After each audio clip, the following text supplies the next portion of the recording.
정당법에 따라서 각 정당의 정책을 국민들께 알리기 위해 마련된 오늘 토론회는 정치와 외교 안보 이슈를 중심으로 진행합니다. 대한애국당 조원진 대표입니다. 1년 전 대한민국을 생각해 보십시오. 거짓, 선동, 음모, 조작. 1년 전에 제시했던 그 많은 거짓들이 하나도 맞는 것이 없습니다. 앞에 계신 안민석 의원께서 3년 동안 정말 충분하게 준비하고 기획해서 터뜨려서 이제 그 대통령 탄핵이라는 결실까지 맺었어요.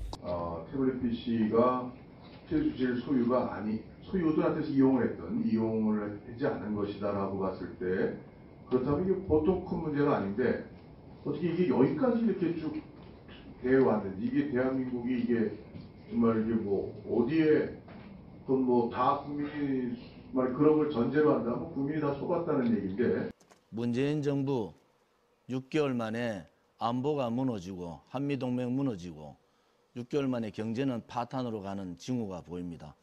문재인 씨가 제대로 하고 있는가? 저는 그렇지 않다고 봅니다. 1년 전 촛불은 거짓, 성동, 음모, 조작, 기획된 권력 찬탈입니다. 권력 쿠데타입니다. 이 거짓 촛불 집회를 문재인 씨는 뭐라고 얘기합니까? 촛불 혁명이라고 합니다. 혁명은 그 맞는 사실이 바탕이 될 때 혁명인 겁니다. 혁명이라고 말하는 자체가 잘못됐다. 저는 그렇게 보고요. 문재인 씨 6개월 만에 이 나라 안보가 무너졌습니다. 한미동맹이 다 깨진 거죠. 안보는 이 한미동맹을 주축으로 하지 않고 어떻게 대북 안보를 할 수가 있습니까? 북한은 핵실험을 통해서 하루하루 우리를 공포에 넣고 있습니다. 김대중 대통령 때 그랬습니다. 북한은 절대로 핵 개발할 수 없다. 핵 개발하면 내가 책임지겠다. 그러고 국민을 속이고 대북 지원 엄청나게 했습니다. 그러고 그분 돌아가셨어요. 그런데 북한 핵은 우리의 가장 공포로 다가오고 있습니다. 박근혜 대통령께서는 북한 핵을 머리에 이고는 살아갈 수 없다. 이렇게 얘기한 겁니다. 도대체 누가 맞는 겁니까? 반성들을 할 줄 모르는 거예요. 아직도 햇빛 정책에 망상에 쏟아지고 있는 이 문재인 씨 정권 반성해야 됩니다.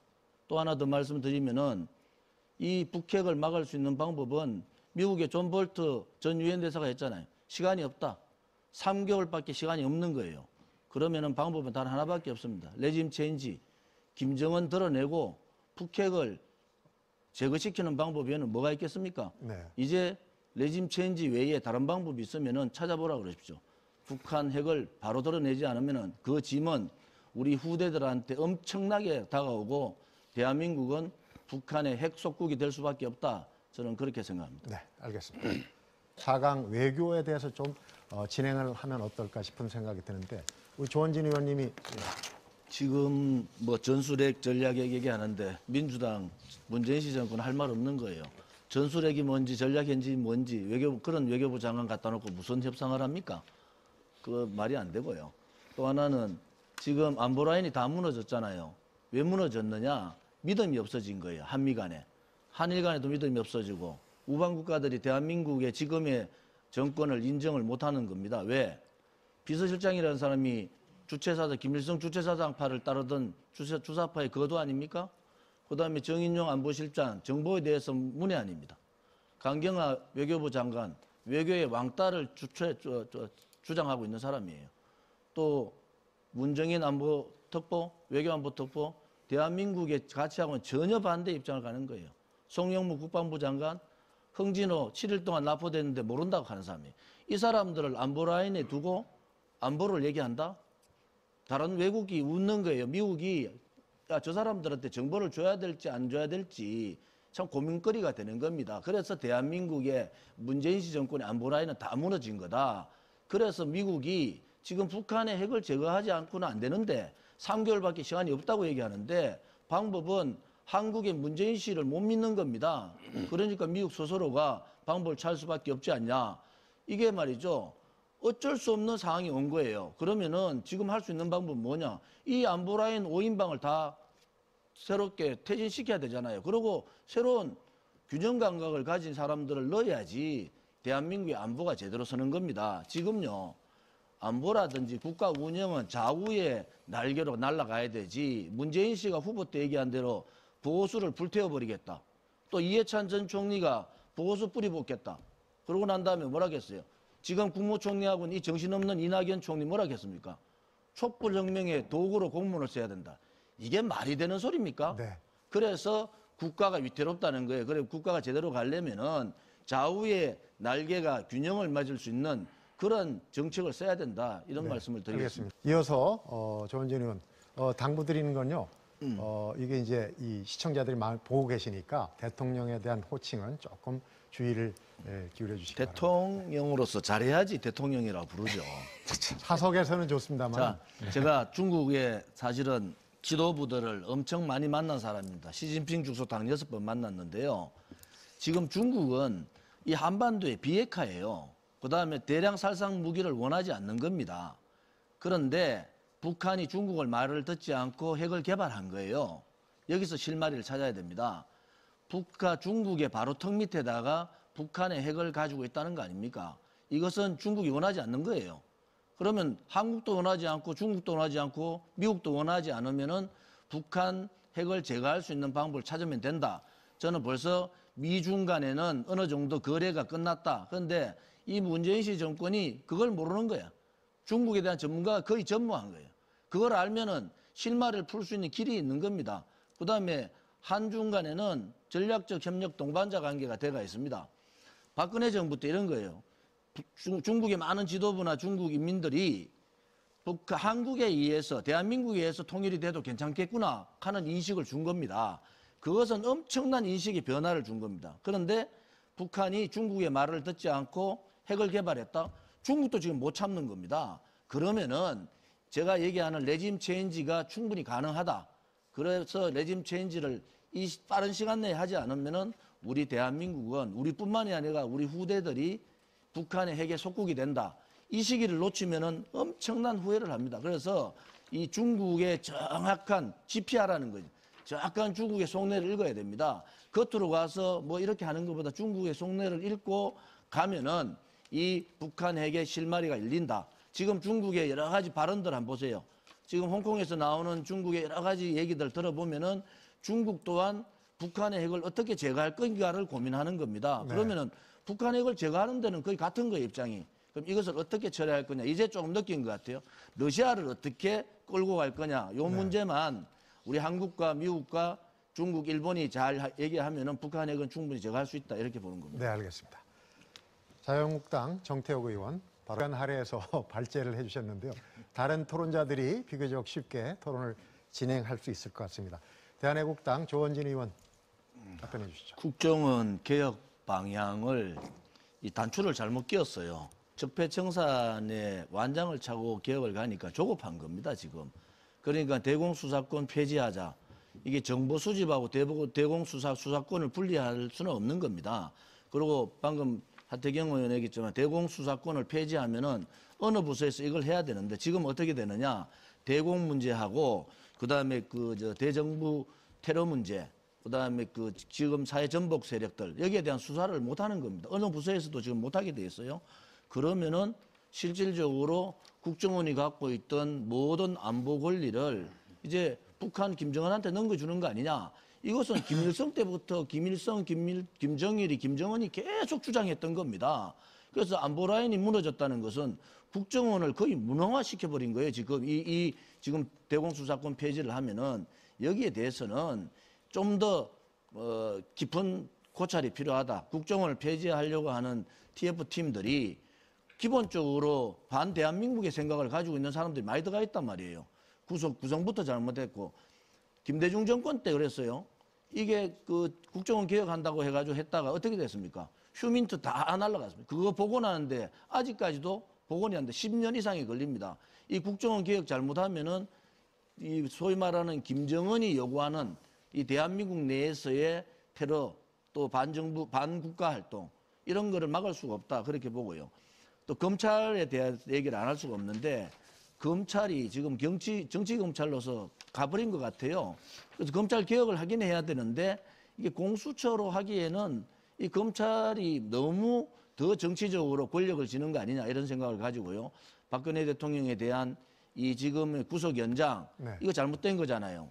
그다음에 지금 검찰하고 특검이 6개월 동안을 대통령 수사했는데 뇌물죄 안 되고 제3자 뇌물죄 안 되고 그다음에 경제공동체 안 되고 그다음에 묵시적 청탁 안 되니까 갑자기 말이죠. 청와대에서 캐비넷 문건 들고 나오고 국정원에 특활비 까고 그러면은 국정원에 국민들이 잃어보는 거예요. 특활비를 깔려면은 박근혜 정부, 이명박 정부, 노무현 정부, 김대중 정부 다 까라는 겁니다. 김문성 차장이 얘기했듯이 3천억을 도대체 뭐 때문에 3천억을 거둘라 했는지. 국정원 특활비 청와대 상납은 DJ 정부 때 없어졌다가 노무현 정부 때 부활했다. 지금 문재인 청와대에도 특활비 사용한 참모들이 있다. 김만복 조사하면 다 나온다. 정말 충격적이지 않습니까? 국정원 특활비를 받아다가 북한에까지 갖다 줬다고 지금 주장을 하는데. 그다음에 김만복 국정원장 시절에 100억을 지금 북한에 줬다는데 도대체 뭐 때문에 했는지 이거 다 조사해야 될 거 아니에요. 그래야지 국민들이 이해를 하는 거예요. 그냥 특활비, 박근혜 정부 특활비만 가지고 엮어 넣으려고 하는데 이거 국민들이 모르는 것 같습니까? 다 알고 있습니다. 조원진 의원. 지금 국정원에 방금 말씀하신 대로 정보기관하고 수사기관을 분리 도저히 불가능합니다. 제가 정보위 간사를 했잖아요. 그런 말도 안 되는 얘기예요. 정보 수집기관, 지금 어느 정부 기관끼리 그렇게 소통이 잘 된다고 정보는 수집하고 수사는 따로 합니까? 이거 안 되는 얘기고 국정원의 대공수사권에 예를 들어서 민간인 사찰 문제라든지 권력 남용이라든지 이 부분은 보완해가면 된다. 저는 그렇게 보고요. 검찰 문제, 공수처. 아니 정치적 중립을 지키고 거기에 따라서 검찰의 본연의 업무를 하면은 공수처 해야죠. 그것도 국회의원 빼작하는데 그런 꼼수 쓰지 말고 공수처하면 국회의원 다 넣으세요. 넣어가지고 다 조사하란 말이야. 또 하나는 뭐냐? 지금의 검찰로는 안 된다는 거예요. 지금의 적폐완장을 차고 표적 수사하고 그다음에 적폐 수사하고 지금 언론에 뭐라고 합니까? 수사공화국이라고. 이런 검찰을 가지고 공수처를 놓는다? 또 하나의 정치검찰을 만드는 거잖아요. 그래서 정치검찰을 벗어날 수 있는 방법이 뭔지 그러고 공수처 논의를 해야 된다. 이렇게 얘기할게요. 박근혜 대통령이 왜 구속 연장이 돼야 되느냐. 저는 그게 의심스러운 거예요. 증거인멸 도주 아무것도 없잖아요. 이건 뭐냐. 그야말로 정치보복이에요. 제가 국회에서 그랬어요. 정치보복은 또 다른 정치보복을 낳는다. 그래서 이 정치보복의 굴레를 계속 가게 할 거냐. 그렇지 않으면 이 문재인 씨 정권에서 정치보복을 끊을 거냐. 이게 되게 중요한 문제지 않습니까? 그다음에 이게 말이죠. 구속 연장을 함으로 해가지고 그것은 바로 정치보복과 인신감금입니다. 법무부 장관. 저 박근혜 대통령 지금 공소사실 18개 중에 피고인이 본인이 직접 받은 돈이 얼마입니까? 계좌로 받았거나 현찰로 받은 게? 빨리 대답해 보세요. 직접 받은 건 없는 걸로 제가 알고 있습니다. 직접 받은 건 없는 걸로 제가 알고 있습니다. 제대로 된 소통을 하고 소통 정부를 만들겠다고 했는 문재인 씨가 제대로 가려면은 박근혜 대통령부터 풀어야 되잖아요. 검찰에서 뭐라고 했습니까? 검찰을 믿지 못하는 게 그거예요. 6개월을 수사하고 특검에서 6개월 수사했는데 네. 아무것도 나온 게 증거가 아무것도 나온 게 없는 거예요. 1년 전에 그렇게 떠들던 그 증거들이 다 거짓으로 밝혀졌으면은 네. 이제 되돌려야 된다. 그래서 제가 말씀드리는 것은 사회자가 자꾸 끊지 마세요. 왜 아직 시간 많이 남아 있는데. 그래서 제대로 된 정치 검찰이 아니고 제대로 된 중립적 검찰. 그다음에 검찰이 권력에 따라 움직이지 마라 말이에요. 그러니까 검찰이 요거도 묻는 거예요. 검찰은 증거 우선주의 하고 불구속 우선 아닙니까? 전직 대통령이 그것도 감옥에 저렇게 병을 가지고 누워있는 대통령을 이제 풀어줘야죠. 정부가 화합을 하고 제대로 된 정부로 가려면은 대통령을 일단 석방해놓고 그 다음에 무슨 화합을 하든지 좌우 날개를 만들든지 해야 될 거 아닙니까? 이런 식으로 가면요. 나라는 고사하고 지금 안보 불안 문제, 경제도 망하고 안보도 망하고 다 망하는 상황에서 도대체 어떻게 하겠다는 건가? 저는 그래서 이 정부가 제대로 가려면은 박근혜 대통령을 먼저 풀어놓는 것이 제대로 가는 첫 단추다. 그렇게 봅니다. 네.